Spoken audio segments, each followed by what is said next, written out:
EVs aren't just suffering from the physical cold of the weather, they're also suffering from the bitterly cold winds of financial uncertainty, as a flurry of news stories emerges about the state of the EV market in both the US and Europe.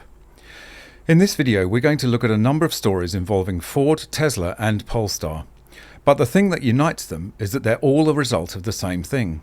Investors and financial institutions are getting cold feet about the government-subsidised EV bandwagon. And this has come at a time when EVs are not only getting terrible press about their awful performance in freezing temperatures, but when consumer demand has slumped to an all-time low. Add to this the supply chain issues in the Red Sea and you really have a perfect storm. Okay, I'll stop doing the weather jokes now. If you're after EV and net zero sanity, you've come to the right place. Welcome to MGUY, British engineer and lawyer, now Sydney YouTuber. If you like my videos and content, please be sure to like, share and subscribe, hit the notification bell and drop a comment down below. The news this weekend is dominated by yet another slash in production of Ford's F150 Lightning electric truck, which comes barely a month after an earlier announcement of a cut in production of the same model. The extra piece of information in this one is that production of its regular gas trucks and SUVs is being increased to cope with demand. Ford cuts production of F150 Lightning EV, adds jobs at Bronco and Ranger plant. Detroit, Ford Motor is increasing production of its Bronco SUV and Ranger pickup, while cutting output of its all-electric F150 Lightning, the automaker said Friday. Ford said the production changes are intended to match output with customer demand. They mark the latest cuts or delays to production of EVs amid slower than expected customer demand. We are taking advantage of our manufacturing flexibility to offer customers choices while balancing our growth and profitability. Customers love the F-150 Lightning, America's best-selling EV pickup, said Ford CEO Jim Farley in a release. We see a bright future for electric vehicles for specific consumers, especially with our upcoming digitally advanced EVs and access to Tesla's charging network beginning this quarter. Wow, that's a major quote from the CEO there, still spruiking the Lightning as America's best-selling EV pickup. Hardly a ringing endorsement when it's up against the Cybertruck. The announced cut to F-150 Lightning production comes a month after CNBC and other media outlets reported Ford would slash planned output of the pickup roughly in half this year, marking a major reversal after the automaker significantly increased plant capacity for the electric vehicle in 2023.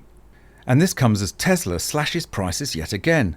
Seems to be a weekly event now, after demand for EVs in Germany tanked when the subsidies were removed. Tesla slashes car prices across Europe after similar cuts in China.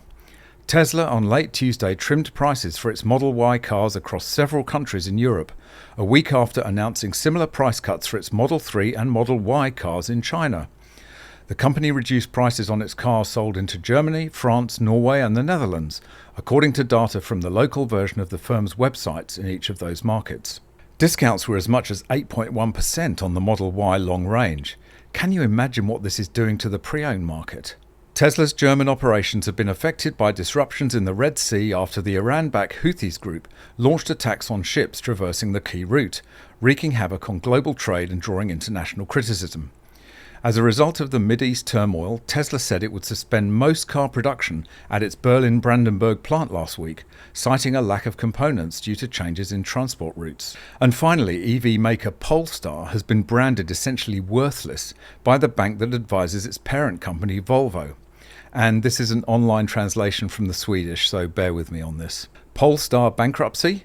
The Swedish major bank Skandinaviska Enskilda Banken, SEB, has written down Polestar's value to 0 Swedish krona, which is, funnily enough, 0 Aussie dollars, 0 US dollars and 0 any other currency you wish to choose for that matter. This comes after the bank, which is among the 3 largest in Sweden, reviewed the latest quarterly financial results from Volvo Cars, which owns 49% of Polestar. Polestar has become a hole in the ground, and we didn't see that a few years ago, said Stefan Sederberg, equity strategist at SEB. SEB, along with Goldman Sachs, were the key advisors when Volvo Cars went public back in 2021. Now the bank believes that the stake in Polestar is worth nothing to Volvo Cars. The value has been written down from 18 billion krona, which is about 1.7 billion US dollars, to 0. I'm not sure this necessarily means bankruptcy. I think it just means that for Volvo's accounting purposes, Polestar's value is 0, and Volvo can always pump more cash in to prop it up. But bankruptcy for a company like Polestar would be catastrophic. leaving thousands of owners high and dry. In the old days, when a car company folded, it didn't affect the car still on the road. There are still loads of original MGs on the road like mine because it's a mechanical device. But now, when most EVs have some kind of network connection to download software updates, if those fail or the car cannot connect to a server which is now defunct, where does that leave the car? My guess would be unusable and worthless. It would of course be catastrophic also for the embryonic EV market, sending shockwaves through the industry and likely sending investors running for the hills. That would be a reality check the likes of which we haven't seen yet. Once again, the message is the same. Don't use your personal cash on an EV. All the indications are that the market is heading in the wrong direction. A well cared for pre-owned ICE car will almost certainly be better for practicality, and from the news this weekend, seems to make a much better financial choice as well. That's it for this video. Thanks very much for watching. I hope you enjoyed it. Drop a comment down below and let me know what you think. If you have any tips or stories, you can hit me up on Instagram or by email, and I look forward to seeing you in the next one. Bye for now.